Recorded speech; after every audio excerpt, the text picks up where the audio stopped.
Ton compte passe dans le rouge de quelques euros, sans que tu t'en rendes compte. Un prélèvement se présente, ta banque le laisse passer, et dans la foulée, elle se paie toute seule au passage. 8 euros. Puis 8 euros encore pour l'opération suivante. À la fin du mois, ce n'est pas ton découvert qui t'a coûté cher. C'est la petite ligne de frais que personne ne t'a jamais expliquée. Ça porte un nom que ta banque n'utilise jamais devant toi. Une commission d'intervention. C'est le péage qu'elle encaisse chaque fois qu'elle accepte un paiement alors que ton compte est déjà à découvert.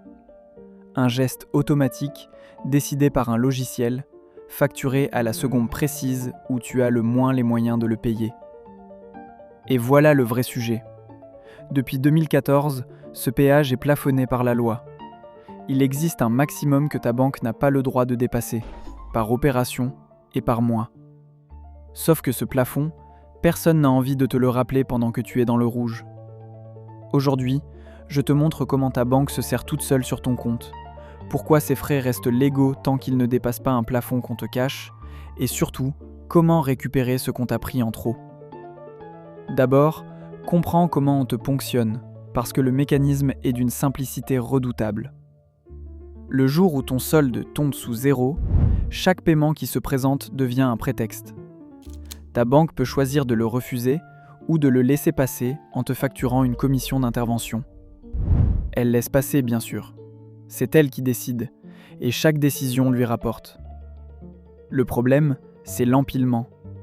3 prélèvements le même matin et le compteur tourne 3 fois. C'est exactement pour ça que la loi a posé un double plafond en 2014. Pour le grand public, une commission d'intervention ne peut pas dépasser 8 euros par opération, et le total ne peut pas dépasser 80 euros par mois. Au-delà, ta banque est hors des clous. Et il existe un plafond encore plus bas dont presque personne ne parle. Si ta banque t'a repéré comme client en situation financière fragile, le tarif tombe à 4 euros par opération et 20 euros par mois. Mieux, il existe une offre dédiée, l'offre client fragile, qui bloque l'ensemble de tes frais d'incident à 20 euros par mois et 200 euros par an, pour un abonnement qui ne peut pas coûter plus de 3 euros par mois. C'est une protection prévue par la loi, pas une faveur qu'on t'accorde. Les commissions d'intervention ne sont pas les seuls frais encadrés.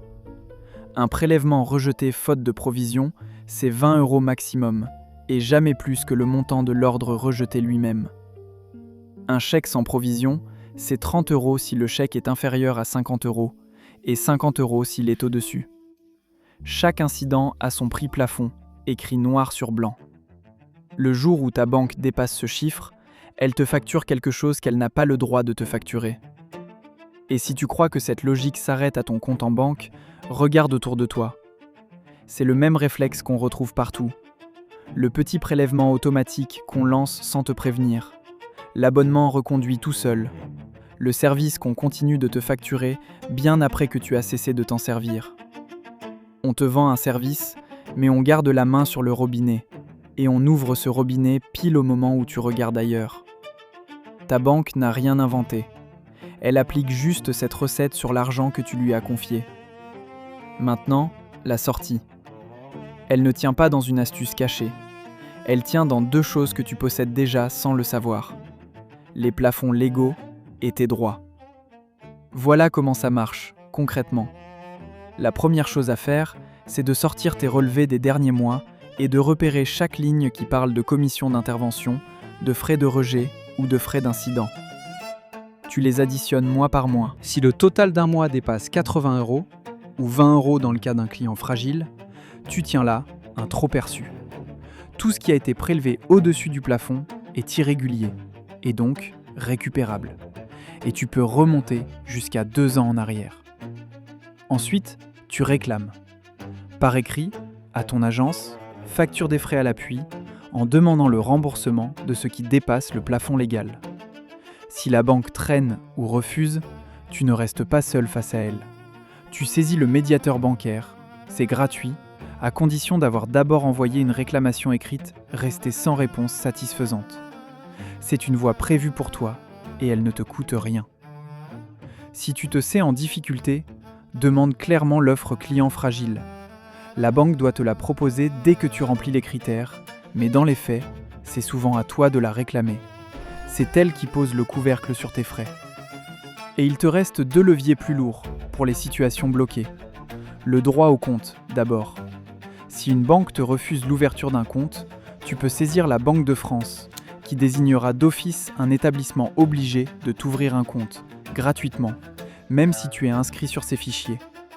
Personne ne peut te laisser totalement sans compte. La mobilité bancaire, ensuite.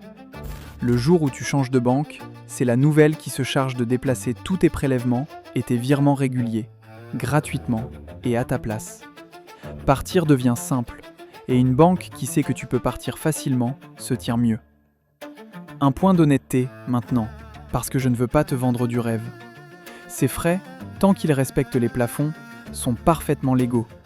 Ta banque a le droit de facturer une commission d'intervention. Ce n'est pas un vol, et je ne vais pas te dire que ta banque te dépouille. Le vrai levier, ce n'est pas de crier au scandale, c'est de connaître le plafond et de faire valoir tes droits. Des banques ont déjà été amenées à rembourser des frais irréguliers quand un client, ou le médiateur, a mis le doigt sur un dépassement. C'est ça, ta vraie arme. 2 précisions pour rester exact.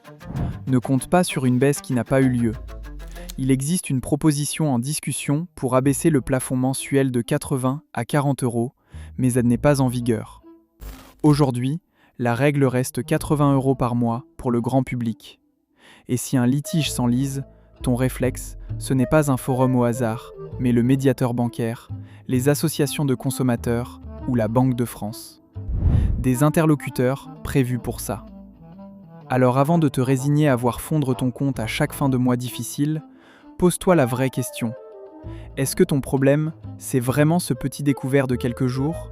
Ou est-ce que c'est ce plafond qu'on ne t'a jamais montré et ces droits que tu n'as jamais fait valoir? On voit le relevé de compte, la ligne de frais entourée et le remboursement qui revient enfin du bon côté. Si tu en as assez qu'on se serve sur ton dos sans te prévenir, abonne-toi. Sur cette chaîne, je démonte chaque semaine les pièges cachés dans les contrats et les factures qu'on t'oblige à payer. Parce que ton compte en banque n'est que le début.